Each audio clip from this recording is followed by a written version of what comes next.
other esteemed professors and erudite scholars here present, my Lord Spiritual, greatest Unibem staff and students, invited guests, gentlemen of the press, distinguished ladies and gentlemen.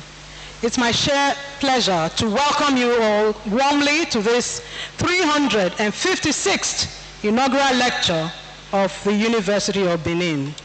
I thought you would clap for me. It is no mean feat to have attained 356th. Another round of applause for Unibem.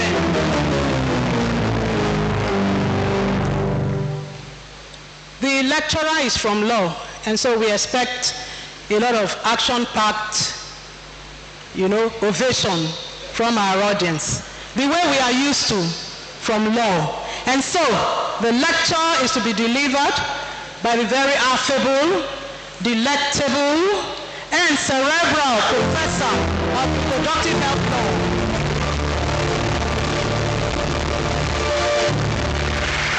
Thank you. That is the law spirit that we are used to in this auditorium. Thank you. And her name, Professor Nkolika Ijeoma Anieku. The topic of lecture is Elephants in Our Room, the United Nations ICPD Reproductive Rights and Cultural Relativism in African Jurisdictions. May I now invite the registrar, represented by the Deputy Registrar Senate Matters, Mrs. Comfort Ehigiato, to formally introduce the Vice Chancellor and the Vice Chancellors to the session. You are all welcome. Vice Chancellor, sir.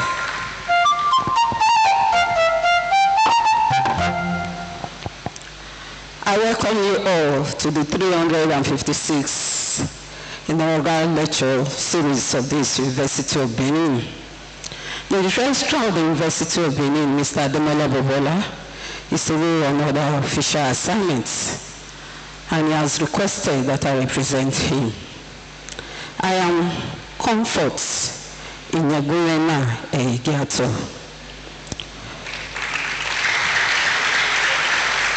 The registrar extends his greetings to you all. Permit me to extend my courtesies, all courtesies duly observed. As stated by the PRO of the university, Dr. Mrs. Benedita Hianuri, let me introduce the Vice Chancellor and his procession. Today's procession is led by our focused, dynamic, transformational Vice Chancellor, Professor Edoba Omarige San, who is represented here by Professor V.O. Igbinoreka, Deputy Vice Chancellor, Academic. Other principal officers and provosts, deans and directors in this procession are as follows. Professor B.A. Andi, Deputy Vice Chancellor, Ekenya. University Bossa, Mr. O.I. Osifo. University Librarian is represented by Dr. Etilosa Orage. Provost, College of Postgraduate Studies, Professor D.N. Izeko.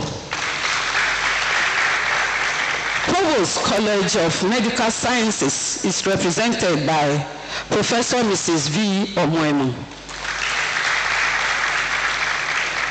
The OZ Faculty of Law is represented by Professor Mrs. V.E. Onuoha. The Dean Faculty of Arts is represented by Professor E.B. Adeleke. Dean School of Basic Clinical Sciences is represented by Professor G.D. Forai. Dean, School of Basic Medical Sciences, Professor H.B. Osadolo. Potent Dean, Faculty of Computing, Professor Mrs. V.V.N. Akukuma. Acting Dean, School of Dentistry, Professor Mrs. J.E. Enabulele. Dean, Faculty of Education, is represented by Professor Elvins Agbonlaho. Dean, Faculty of Engineering, Professor K.O. Ogbede.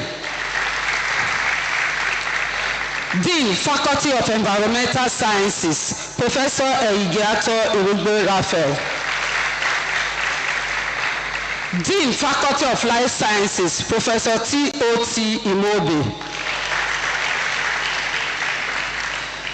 Dean, School of Medicine is represented by Professor N.O. Enauna. Dean, Faculty of Management Sciences, Professor Mrs. E.I. Erayiro Osaige. Potent Dean, Faculty of Nursing Sciences, Professor F.U. Okafo. Dean, Faculty of Pharmacy is represented by Dr. O. Eraoye. Dean, Faculty of Physical Sciences is represented by Professor J.I. Mbebo. Potent Dean, Faculty of Science Lab Technology is represented by Dr. K. Ojaga. Dean, Faculty of Social Sciences is represented by Professor Justin Adeisi. Dean, Faculty of Vocational and Technical Education is represented by Dr. Mrs. C.O. Wandiani. Director, Center for Distance Learning Program, Professor Mrs. Lucy Ehakome. Director, Center for Entrepreneurship Development, Professor B.O. Edegbai. Director, Intellectual Property and Technology Transfer Office, Professor S.E. Omonigo. Director, Center for Sustainable Development Goals, Professor Mrs. F.I. Okungbowa. Director, University Advancement and Alumni Relations, Professor Eddie Eraigbe. Director, Advanced Digital Engineering Center, Professor R.S. Erojaye.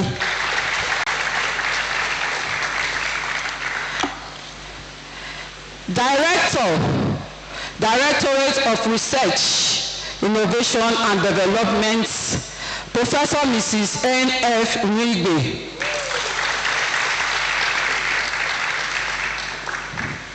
Director, Students Guidance and Counseling, Professor Mrs. O.N. Aye.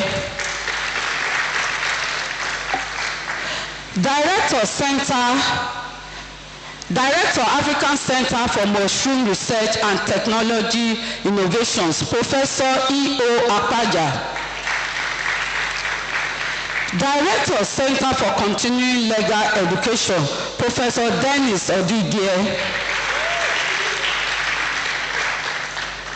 Director, Step B Program, Professor Mrs. N. Kayode Ojo. Acting Director, Institute of Education, Dr. K. Imaswen. Acting Director, Institute of Public Admin and Health Services Management, Dr. John Osagai. Director, Consultancy Service Unit, Professor R.O. Edokya.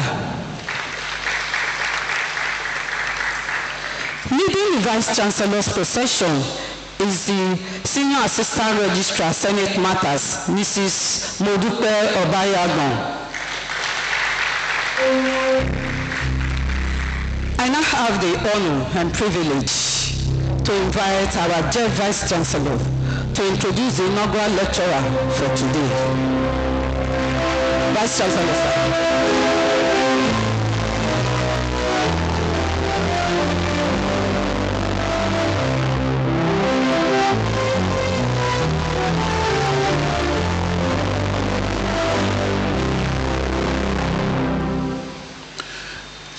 I extend my deepest respect to our former Vice Chancellors here present. Good evening, sir.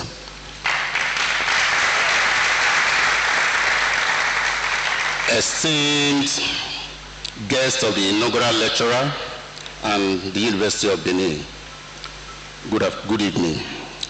I welcome you to the university. Our Vice Chancellor, Professor Edoba Bright Omerege, SAN, is having another meeting at about the same time outside the University of Benin. The reason he has asked me to represent him to deliver the address and introduce the inaugural lecturer for today, Professor Mukoleka Ijeoma Aneku, on the occasion of the 356th inaugural lecture series of the University of Benin, to be delivered today on Thursday, 30th October 2025, at this great auditorium, Akin Deco of the University of Benin.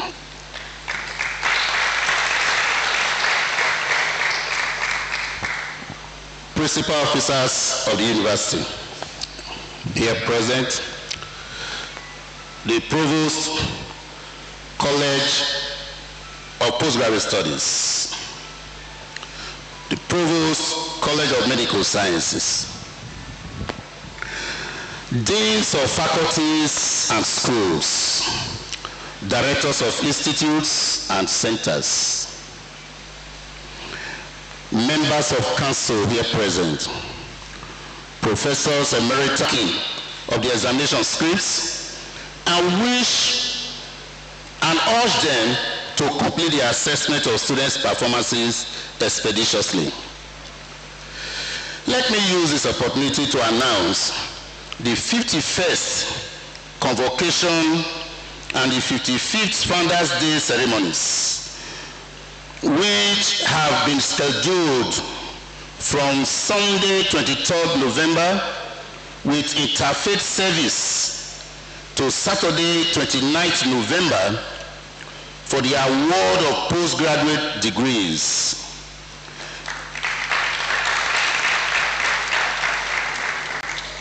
You are all kindly and cordially invited to all the ceremonies. Ladies and gentlemen, it is my pleasure to introduce our lecturer for today.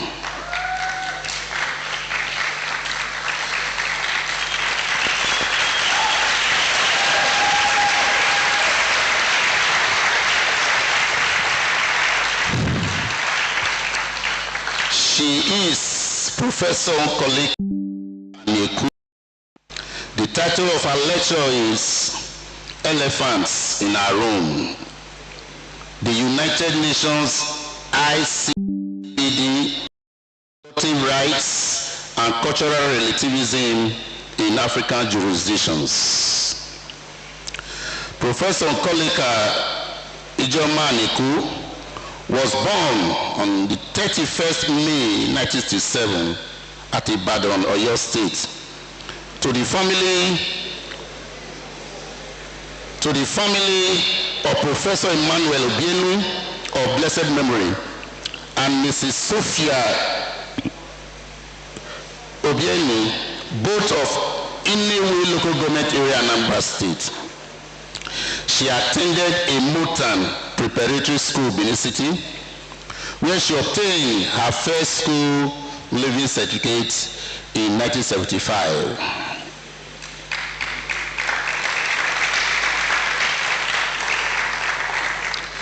She had her secondary education at Federal Government Girls College, where she obtained her West African School Certificate with Division 1 in 1980.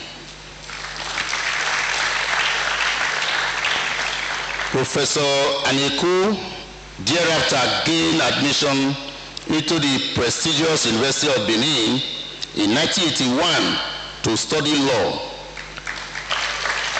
and graduated with Bachelor of Law LLB honors degree in 1987. She proceeded to the Nigerian Law School, where she obtained her professional qualification in law and was called to bar in 1988. Professor Niku did her one-year mandatory national youth service in the Ministry of Justice, Benin City, from 1988 to 1989. In order to broaden her knowledge, Professor Niku obtained a Master of Law LLB degree from University of Lagos in 1995. Postgraduate diploma, International Protection of Human Rights from Abu Academy University, Turkey, Finland in 2001. She earned a PhD in reproductive health and human rights law from the University of Lagos in 2009. Professor Niku joined the service of the University of Benin as an assistant lecturer in December 1989 in the Department of Public Law and rose through the ranks to the position of a professor in 2014. She also has some certificates of merit in international poverty reduction, human rights, and health sector reforms. Professor Niku has held several administrative positions within and outside the university, such as Head of Department, Public Law, University of Benin,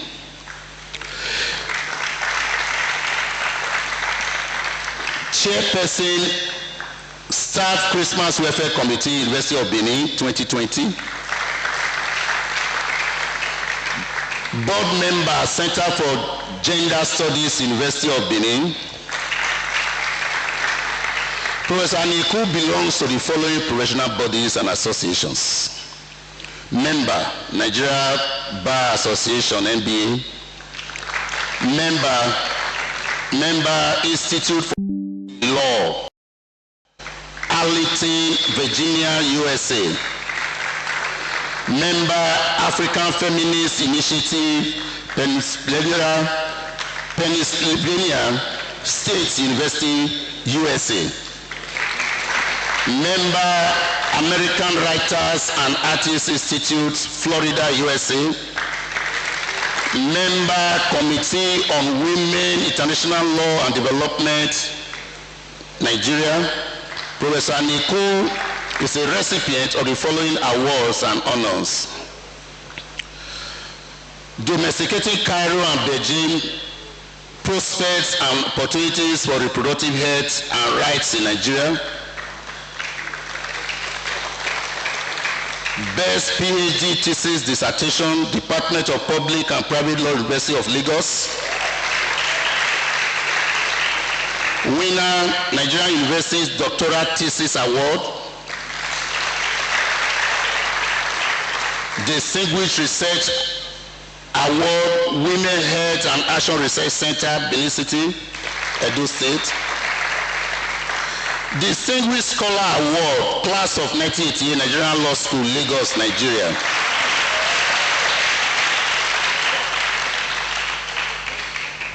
Professor Niku is a distinguished alumnus award recipient, FGGC Alumni Association, Federal Government Girls College, Benin City.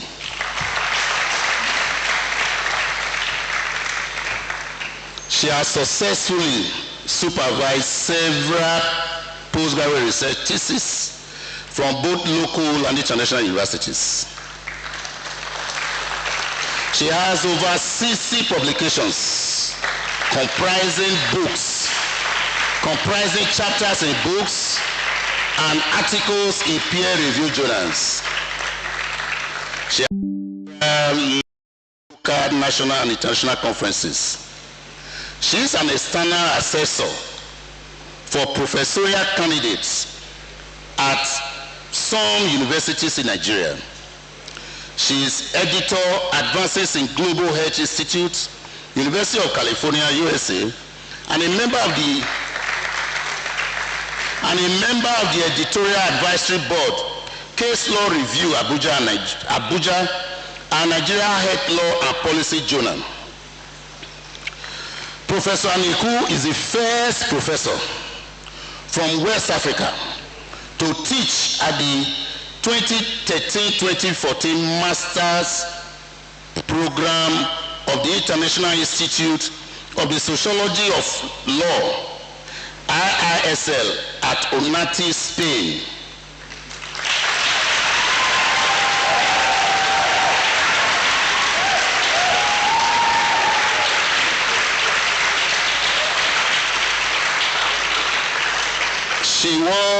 She was also selected as a Nigerian consultant in collaboration with the United States AIDS Project, and she is ranked as the most cited member of academic staff.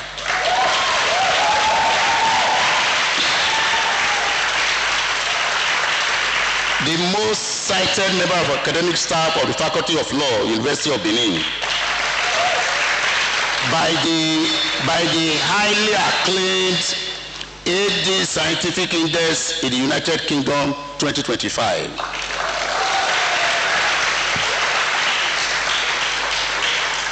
Professor Aniku is blessed with children and many grandchildren.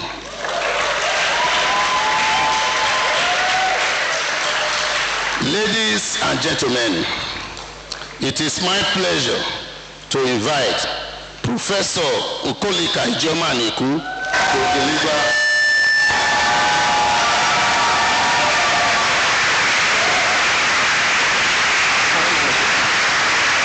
Let's take it to work.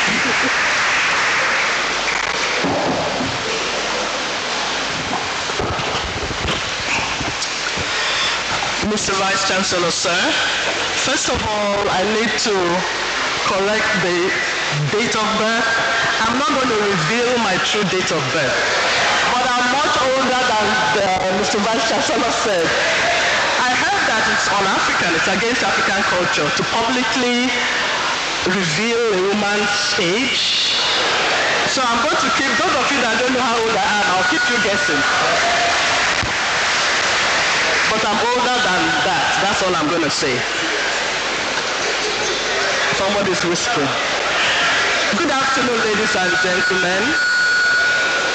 Special guests, very esteemed audience, members of staff of the University of Benin, my dear students. Mr. Vice Chancellor, sir. Mr. Vice Chancellor, sir, I want to proceed. I ask to proceed on already established protocol by the PRO University of Benin. Mr. Vice Chancellor, sir, I also want to thank you for this opportunity to deliver the first inaugural lecture on health law and policy from the Faculty of Law, University of Benin. Health law is an emerging area, very interesting, very contemporary, and I'm really honored and privileged to talk a little bit about my research findings in the area of reproductive health. The title of my lecture is a bit of a mouthful. I've received, in the past few weeks, I've gotten many calls and texts asking about the elephants. And of course, I didn't let the cat out of the bag. I enticed and lured all you very special guests to be here today to hear about these elephants. And so the whole idea is to tease out the issues in the second part of my lecture tonight. It's going to be a challenge because talking about these elephants in 50 minutes, it's a tough one, but I hope I'll make it. And so, but first of all, this lecture is dedicated to the memory of my beloved father, Professor Emmanuel Uchechukwu Obienu.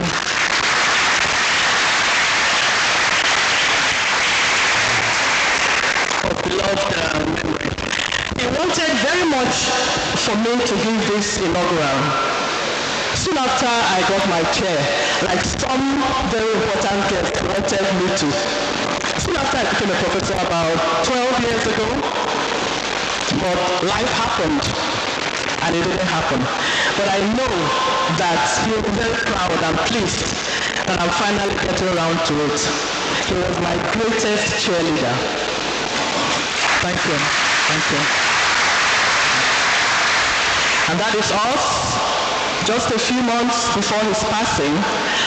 And symbolically, on this visit at Mary, he again teased me. And that's why I wanted to share this.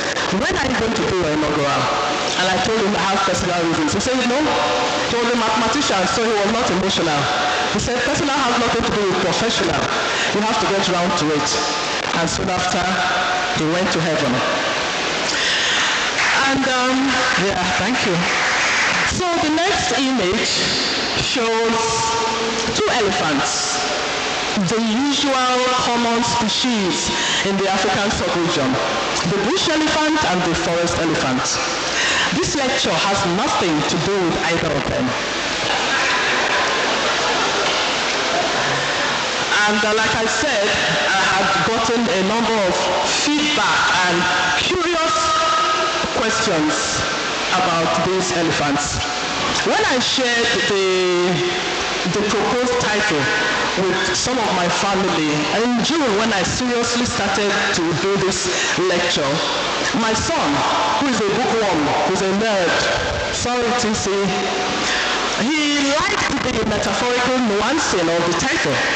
He could appreciate it because he's very literal. But he said to me, is it only, aren't you going to have a mixed audience from everywhere? It's a public lecture. I said, yes. He said, are you sure you're going to appreciate that title? I said, don't worry, it will make them come. And then my younger daughter, my eldest one is here, my youngest daughter loved the title. She said, it was gege, it was full of steeds. But again, mommy, elephants in a professor of laws lecture, I said, well, let's see. And then one of my very senior colleagues, a professor of medical sciences, a very good friend, phoned me from the UK and said, Nicole, how can I go talk about feminist elephants? I said, I don't know, sir, what feminist elephants. I won't talk about feminist elephants. And then the latest one, just a few days ago, called me and said, Prof, elephants in the room, what to do? We go eat them. We go eat them now. Waiting now bush meats. So these are just a few of the interesting reactions I've had. So I told my children and a few colleagues that, you know what, I will spend a couple minutes to discuss and explain my metaphorical usage of the term. It's a metaphor. And here I have some people have heard that before. It means a big, obvious issue or controversial matters that people avoid to discuss. For the idiom, indicating obvious problems or difficult situations that people don't want to talk about. The Cambridge Dictionary says it's a major problem, all problems, all controversial issues obviously present but avoided as subjects for discussion. So these are the dictionary meanings which are very similar of this term, elephants in the room. And in this lecture, I'm using this metaphor to highlight controversial issues in reproductive health and discuss these issues in our room, the room being the African sub-region. That's the room in question. did this all start? My love affair with health issues began a long time ago. I was first admitted to read dentistry, like some of you know. I fell into that category of children who obeyed their parents, whatever they wanted. My father wanted me to read medicine or dentistry, and I was in science class. I did additional mathematics, and I did well in them. But my favorite subjects were biology, literature, and English. I had a distinction in literature and English. So my teacher, Mrs. Olubo of blessed memory, wanted me to read something to do with language, like French or something. My father said I will do medicine or dentistry, and I ended up in dentistry for 2 years, after which nobody had to convince anybody I was in the wrong classroom. So I transferred to law. And the rest is history. After my doctoral dissertation, what made it for me was, after my doctoral dissertation won that award at the NEC, I knew I was in the right area. I knew I was in the right research area, health. So this is the background of my love affair with health, and then lately with gender. I started getting numerous teaching invitations from outside the country. Surprisingly, I would get all expenses paid. Sometimes the University of the Day would help fund, but often 80% paid. You know, I started getting these things based on gender issues, reproductive health and all that. The NEC award helped leverage my international exposure. So that is how it started. And I tell my students, health law is alive. It's not old. It's not conservative like the other areas that my learned professors teach, like administrative law, land law, constitutional law, criminal law, and so on and so forth. Health is alive. It's flesh and blood. You can feel it. And that is what makes it so interesting. When you add the African culture, the soup becomes very interesting. You start to engage multidisciplinary issues that have to do with life and well-being, that has to do with health and reproductive health, particularly for women and girls. So it's a gendered paradigm. It's a gendered area which is extremely interesting, both for men and women. And you know what? I always tell people, any man that loves his daughters and his wife is a feminist. Forget it. You all are feminists. Once you love your daughter and you love your wife or your mother, let me not say wife, your mother, your sister, you are a feminist. I say. So, now I'm going to talk about the problems or risks that emanate from a cultural misunderstanding of human rights goals are obvious. We have this cultural environment where we live and work. And we are juxtaposing, cementing, linking these cultural issues or ideologies with protection, with health, and with well-being. They are bound to get problems. It's a controversial mix. So throughout this lecture, there are many abbreviations I'll be referring to. By the way, all these are more detailed in the booklet for time, because my friend Pierre is timing. I am not going to go into my citations, mostly of my work for the past 20 or more years. And the abbreviation that I've used a lot in preparing this lecture, the ICPD, the ICPD means International Conference on Population and Development and all that. ICPD 30 and so on and so forth. They are all contained, the Beijing platform, the NEC, they are all contained in the booklet. So here we go. In September, the UNGA, the United Nations General Assembly, convened this very well-known International Conference on Population and Development in Cairo, significantly in Africa, even though it's white Africa. Nigeria was a participant and signatory. Other conferences had preceded this conference, but the meeting marked a major turning point in forging a new global consensus. Here we have an online image of the conference. Participating countries agree that the rights and needs of women should be at the center of affirmative actions. In addition to prioritizing protection and provision of reproductive health care, the agreement recognizes that laws and policies have to ensure and enforce women's reproductive rights as an important developmental matrix, not just as a clinical issue or as a human rights issue, but as a developmental issue. For the first time, the UNGA established that. chapter 7 is what we'll be dealing with or concentrating on here, because this is the part of the POA that dealt and established reproductive health issues that we know of.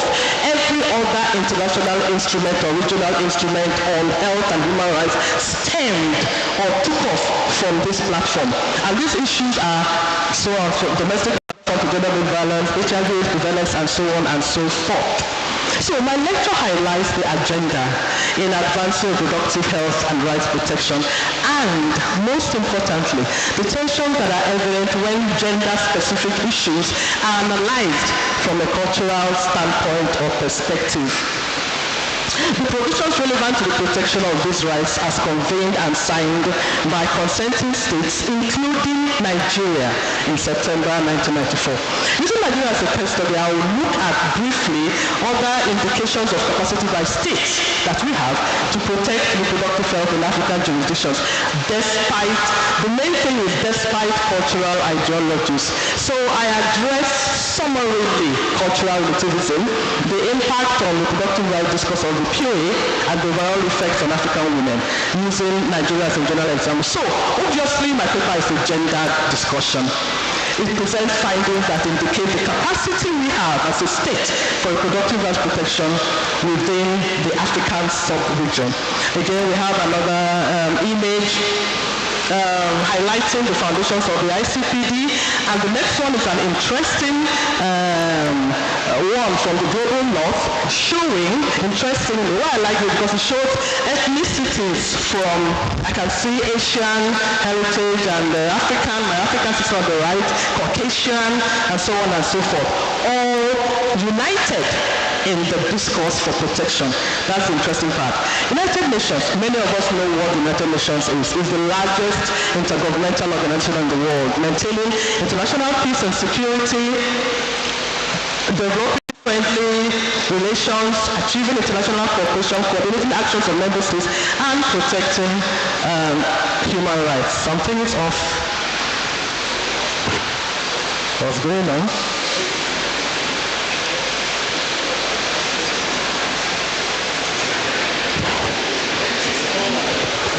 Okay, seems like we're back on track. Technology. Okay, the purpose of the UN is to reaffirm faith in fundamental human rights and the dignity and worth of the human person, as well as the equal rights of men and women. Now, it's significant that the ICPD was convened by the main deliberative policy-making organ of the UN, the UNGA, the General Assembly. The ICPD proceeding stated for the first time in a global document, not a regional one now, note, global document, that the definition and meaning of reproductive health and rights include the rights of everybody to reproductive health and to safe and enjoyable reproductive lives, and the protection of the right to health already established in so on and so forth. The ICPD was the largest conference on protection and development, including 175 governments and more than 11,000 non-governmental participants. It included 20,000 independent delegates. So you can see how broad and far-reaching it was. It is acknowledged universally as the Cairo POA and emphasized the need for legal obligations to protect health and rights within their domiciliary legal systems. It adopted a 115-page final document on the 13th of September called the POA, and we are going to be looking at Chapter 7 of that very important document that details reproductive rights. Most importantly, it adopted a 5-yearly review of the contents of the POA for participating states to address in their domiciliary legal, in their national legal system. Here we have the original meeting at 1994 at the UNGA, and we have on the right the ICPD at 15, the 15th review of the ICPD. So after 1994, considerations and human rights issues continued, and the POA achieved international status as the benchmark for reproductive health and rights around the world. Most importantly, the reviews continue to reiterate and emphasize the importance of developing laws and policies that will enforce healthcare in national groups. So there's a paradigm shift from clinical systems of protection to human rights systems of protection, and then finally now we have the legal aspects for protection. So it's a very, very important document. The following are some of the landmark reviews. The ICPD plus 10, 2004 plus 15. Looking back, moving forward, each review had a significant theme. And as the reviews progressed, a lot of attention focused on the African sub-region. And that's why I felt very interested, very encouraged to talk about the implications of the ICPD within Africa. And in 2019, it came to Africa, Black Africa. We had the Nairobi Summit, which yours truly was very privileged to attend, accelerating the promise. And we did a beautiful paper looking at the benchmarks for protection within our legal systems in Black Africa, not white Africa again, Black Africa. And here we have the 10th review of the ICPD, very interesting in New York. Again, I was very privileged to attend. And then the Nairobi Summit, the Accelerating the Promise. It was a very interesting, unfortunately I don't have time to go into the discussion, the meaty discussion that was had at plenary sessions and parallel sessions. So what does ICPD stand for? We already said that Chapter 7 focused on defining the issues of reproductive health issues around the world. And I will summarize and paraphrase. In paragraph 7.2, it's a state of complete physical, mental, and social well-being, not only the absence of disease or infirmity. So you can see the shifting from clinical issues to legal and human rights issues. It implies that people are able to have a satisfying and safe sex life, and that they have the capacity to reproduce and the freedom to decide to, and the right of access to health care that will be admissible by law and enable women go safely through childbirth and pregnancy. Very interesting. So paragraph 7.2 identified those key indices as maternal health protection, protective information, safe abortion, which is a big elephant in the room, reproductive health education and information, HIV prevention, and so on and so forth. Since 1994, these indices have been acknowledged in constitutions around the world. There have been a lot of reform in these areas, particularly in that big elephant, terminations and abortions. I will look at a few key examples of legal reforms in Republic of Benin, Cape Verde, South Africa, and Tunisia, who have liberalized abortion laws. We may say these are white Africa, they are not like us, but let's come down to East Africa. Kenya, Ethiopia, even West Africa, Ghana, they have all reformed their abortion laws included in their criminal law to be conditional on various circumstances. So when you have pregnancy resulting from rape, incest, mental health and all that, or when the life or health of the woman is in danger, you can see it's significant. It may seem like mild, but it's very significant. But here we are in Nigeria, section 230 to section 232, no reform yet, and still we have very restrictive abortion laws that permit terminations only to save the life of the woman. And the doctors are so scared, even when that seems to be the life of the woman in danger, they are afraid because of criminal repercussions. Paragraph 7.3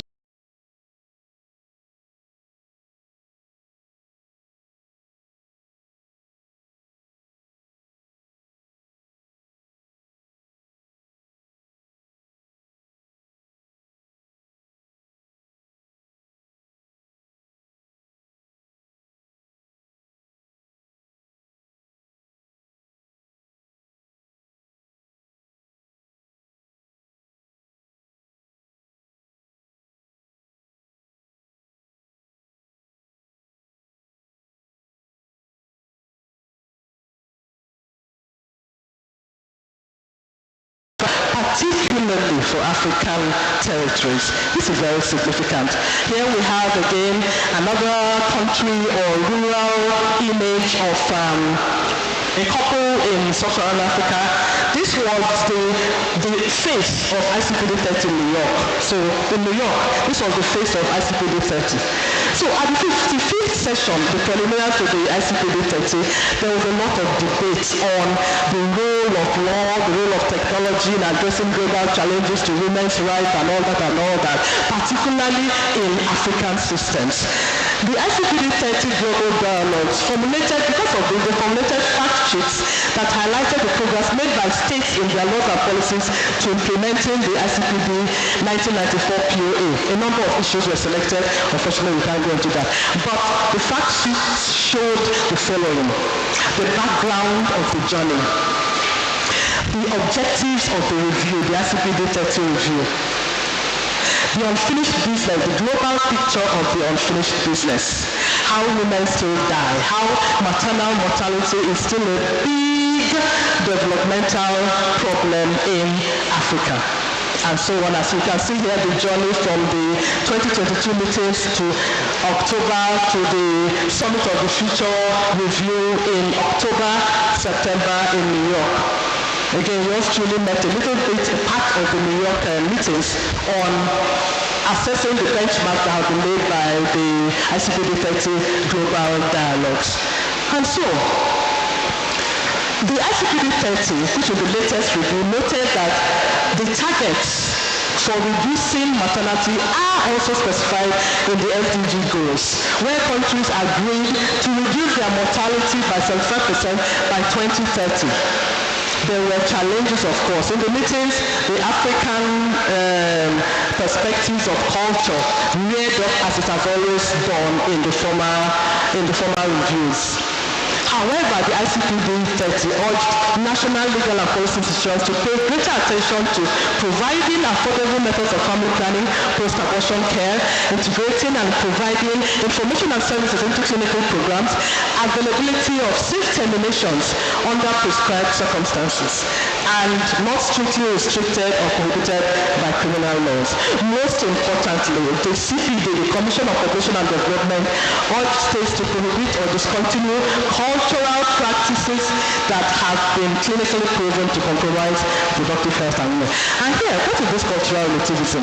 You can see, cultural relativism simply means the relativity of one culture to the other. One culture may look at something as right, while the other looks at this as horrible or very wrong. So that's the humorous picture.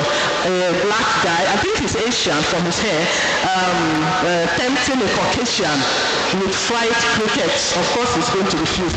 Fried crickets is a delicacy even in my place. So cultural relativism is based on that observation that different cultures have different values. What is right in one culture is wrong in another. That's the very simple definition of cultural relativism. And again, here we have a juridical example about a council.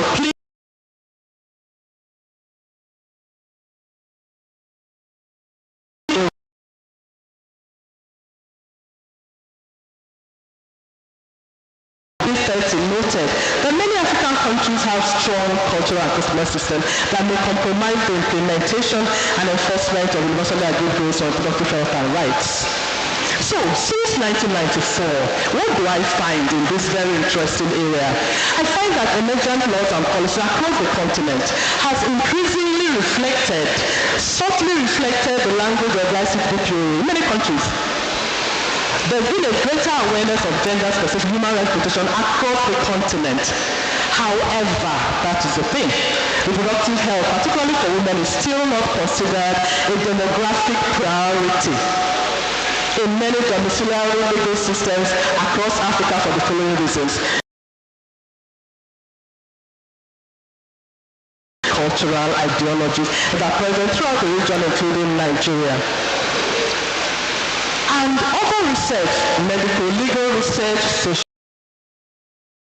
Africa and the global south are regions where traditional practices pose threats, obviously, to the realization of reproductive health, particularly for women and girls. Customary non-legitimized practices that often compromise the autonomy, health and well-being of many women and girls in many African jurisdictions, including Nigeria, despite the presence of indicators of capacity. Let's look at these indicators for a minute. There are many indicators that are found in my research over the years. There are policy frameworks on reproductive health, reports on SDGs, ratification and discussion of international and regional instruments, constitutional provisions on human rights, federal and local laws, and increased awareness and capacity building by non-state actors. indicators are the most glaring. The following developments are noteworthy. Many states, including Edo State has been very proactive in the legislative reform and indications of protection within the states. Many states have passed laws that address gender-specific issues, including women's health. These laws appear to be critical indicators of government's capacity to protect reproductive health and promote reproductive rights. They include gender-specific laws prohibiting, outlawing FGM, sexual trafficking, harmful traditional practices, women's rights, and the withdrawal of girls from school. There are so many examples of these emergent indications, legislative indications of capacity within the jurisdiction, within the domiciliary region. Cross River State law, provision of child, and so on and so forth. Ebonyi State law, River State reproductive, Anambra State women's reproductive rights law, Imo State gender and equal opportunities law, and there are a plethora of new, mostly in the past 15 years, legislative actions that aim, in quotes, to providing protection and prohibiting abuse or discrimination or what have you. So we even have withdrawal of girls from schools for marriage prohibition law, Enugu State prohibition of freedom of widows law, and so on and so forth. These developments seem to indicate steps towards implementing and incorporating provisions of international instruments like the ICP, the African Additional Protocol, and CEDAW. The crucial issue, however, remains the seeming lack of willingness by states to implement the provisions by using the maximum of available political and legal resources to adopt, implement, and enforce laws. That is the core of the matter. We can have these indications, but when we don't implement or use available legal resources, maximum legal resources, to protect vulnerable populations, women and girls, from harm, from violation, then we have a long way to go. And that's why research in this area is so real. It's not abstract. You can see it. You go out, you can see the benchmarks. You can see everything happening about protection. So we have the policy frameworks on women's health and all, and so on and so forth. We have a lot of indications of capacity. The constitutional provisions on human rights, the federal and state laws on gender issues, lots of them, HIV Discrimination Act of 2013. We have in Bauchi, Kano, the north, we have a lot of laws that prohibit discrimination and abuse, early childhood marriage, and so on and so on. Edo State, I must give Edo State a few minutes, has the female circumcision and genital mutilation prohibition law, the criminal code amendment law, the Edo State maternal mortality monitoring law, safe motherhood. Most of these enactments were done in the era of the past Edo State governor. There was a whole lot of action on protection for women and girls in the past 10 years in Edo State. The Child Rights Act that was signed, in the past 10 years, research shows that the violence against the VAP adoption law, which many states are not adopting. So we find, even though there's not been a dramatic reduction, there are finding indications that Nigeria has the capacity, that states have the capacity to protect. So, what do we find? What have I found? The legal and political commitments to protecting women's health through the enactment of national laws in Nigeria are reflections of the growing recognition. This is the conclusion of the matter. There are reflections of the growing recognition that gender-specific human rights and law are indispensable in ensuring national development. In Cairo, there was a lot of talk, there was a lot of debate, lots of even the POA featured government, highly bracketed sections that states did not agree on, that states spent days in arguing.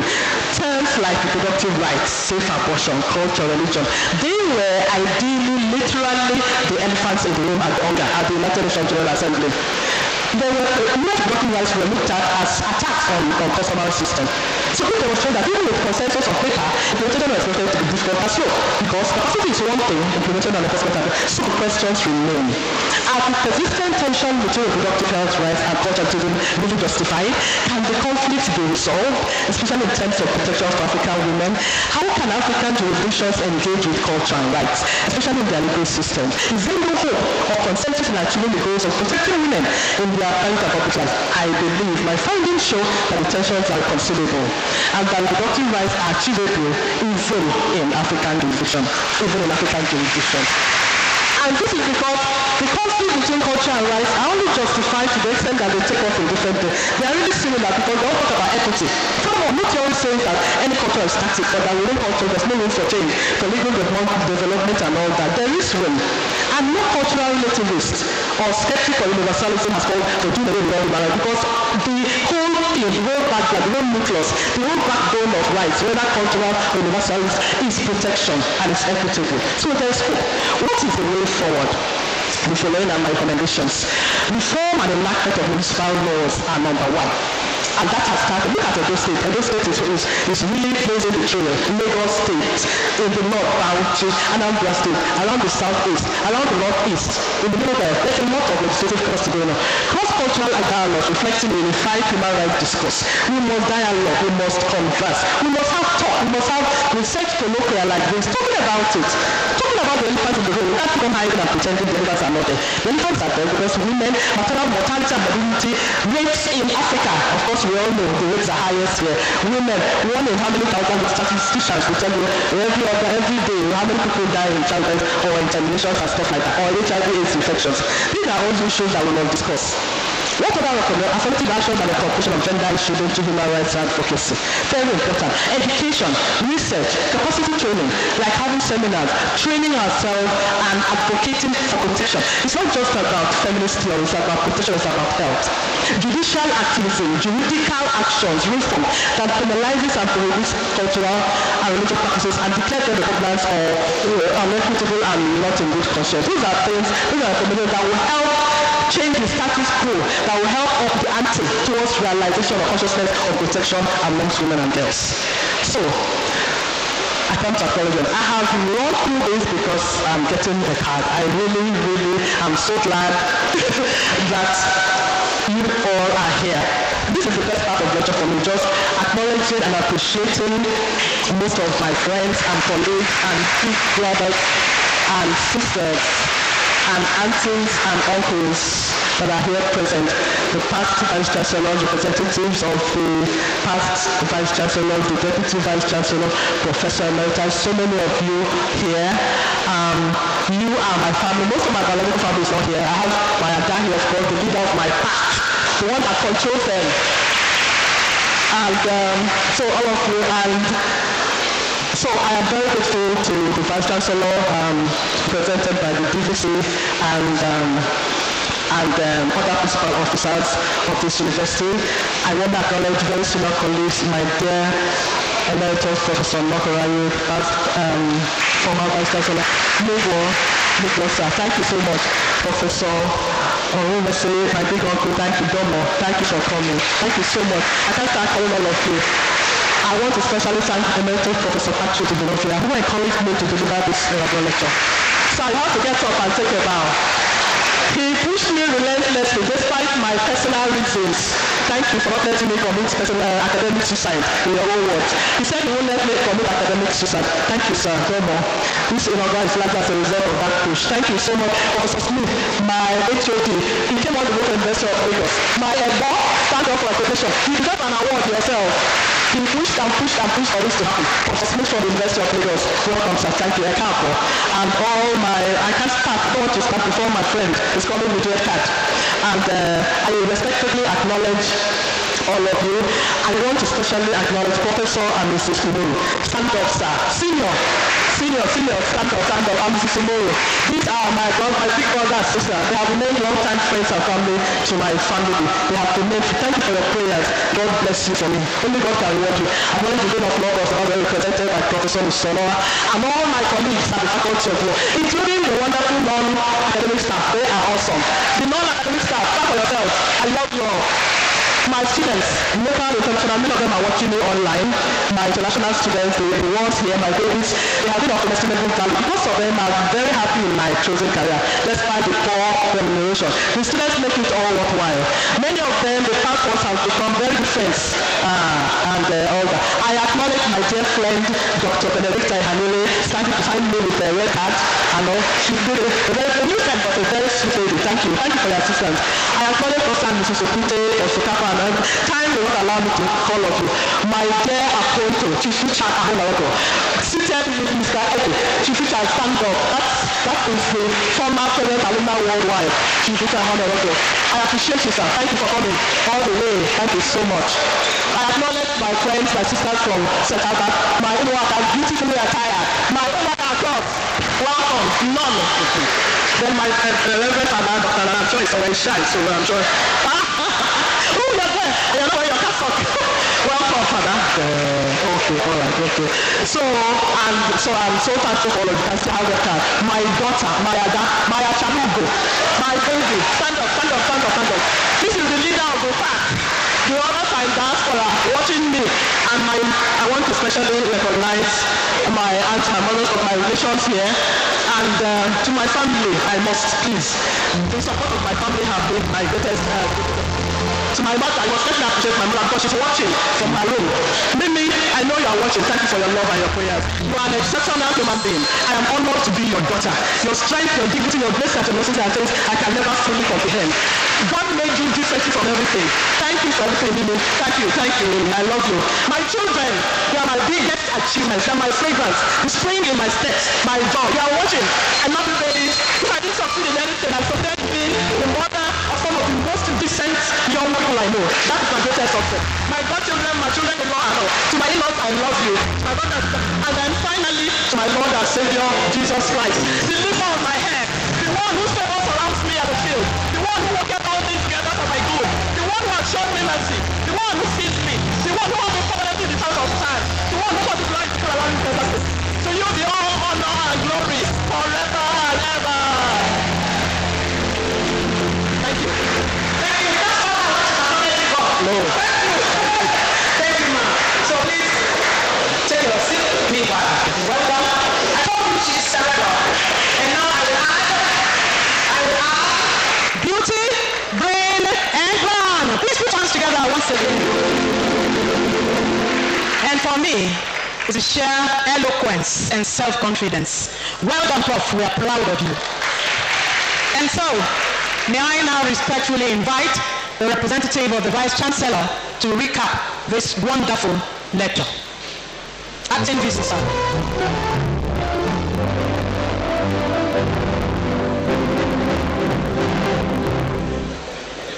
This lecture was intelligently and excitedly delivered.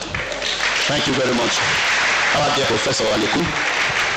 One of the reasons University of Benin is widely acclaimed in the best. Everything about University of Benin is best. This is the summary of the inaugural lecture.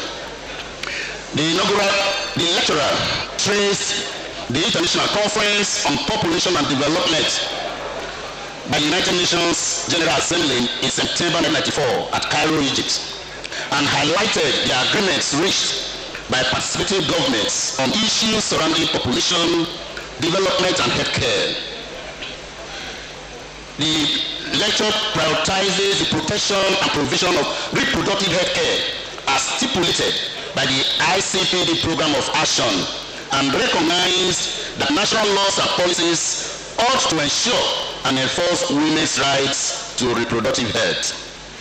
The lecturer needs reproductive health, rights, culture and gender, and their evolution in legal research, development, demographics, and multidisciplinary scholarship. It addressed the issues that continue to impact women's health, particularly in developing nations and African jurisdictions. Reproductive health indices such as domestic and other forms of gender-based violence, HIV/AIDS prevalence, unavailable and inadequate maternal health care, lack of contraceptive, deformation, harmful traditional practices, including female genital mutilation and widowhood rights, and unsafe abortion were discussed in the lecture. In view of the provisions of the ICPD and the latest review in 2024, the ICPD plus 30, the author addressed the persistent challenges and constraints caused by cultural proclivities. Her narrative unpacked the impact of cultural relativism on the reproductive rights discourse of the ICPD program of action and the overall effects on African women in the continent using Nigeria as a regional example. The lecturer concluded with an analysis of strategies to keep the issues of rights, health and gender burning on the stones of African jurisdictions. Her lecture identified the indicators of capacity already present in the Nigerian state and used the research findings to propose similar actions in other African jurisdictions. In addition to affirmative legal actions and reform, the author suggested the maximization of academic resources to support advanced research in reproductive health issues and programming.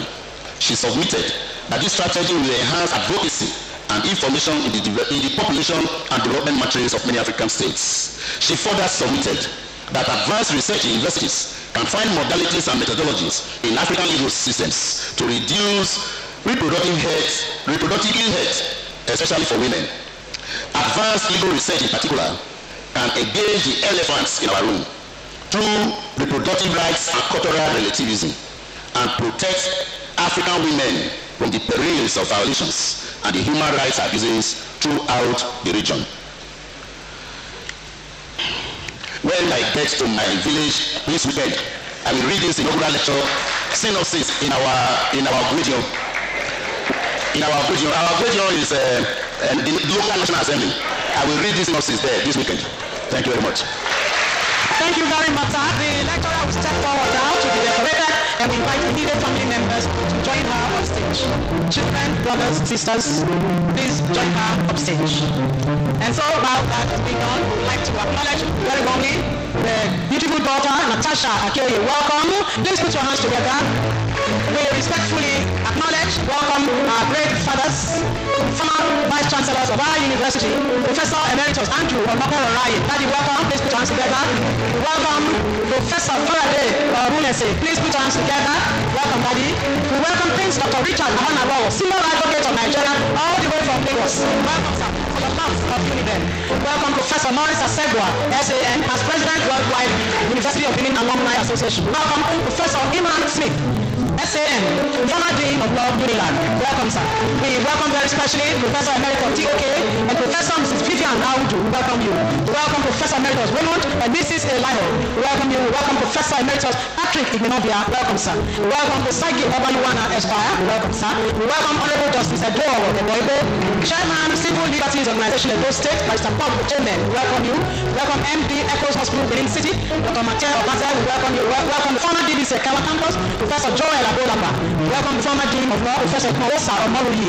Welcome former DBC Administration, Professor Catherine Palmer, and former Acting DBC Administration, Professor Maureen Ebomoyi. We welcome you also, my darling friend, former Dean of Law, Professor Violet Aiba. We welcome you. We welcome Professor Sir Andrew Ugu. We welcome Professor Hassan Oaikena. We welcome Professor and Mrs. Godwin Umoru.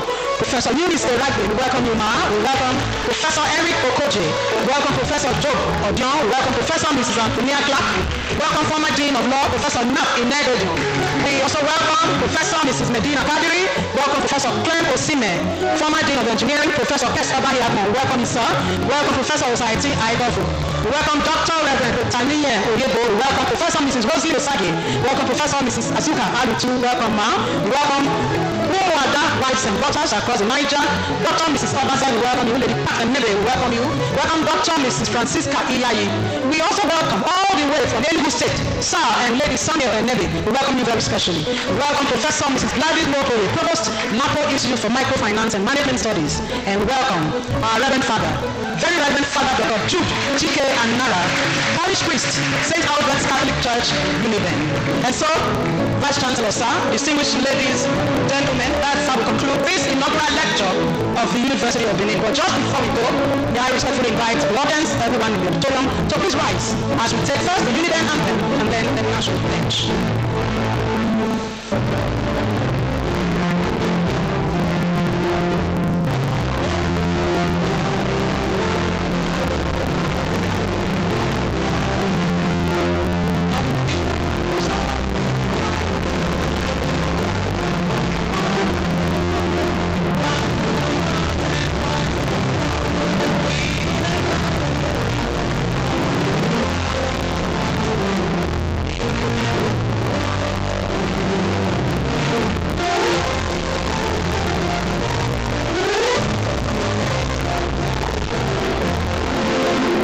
pledge, please.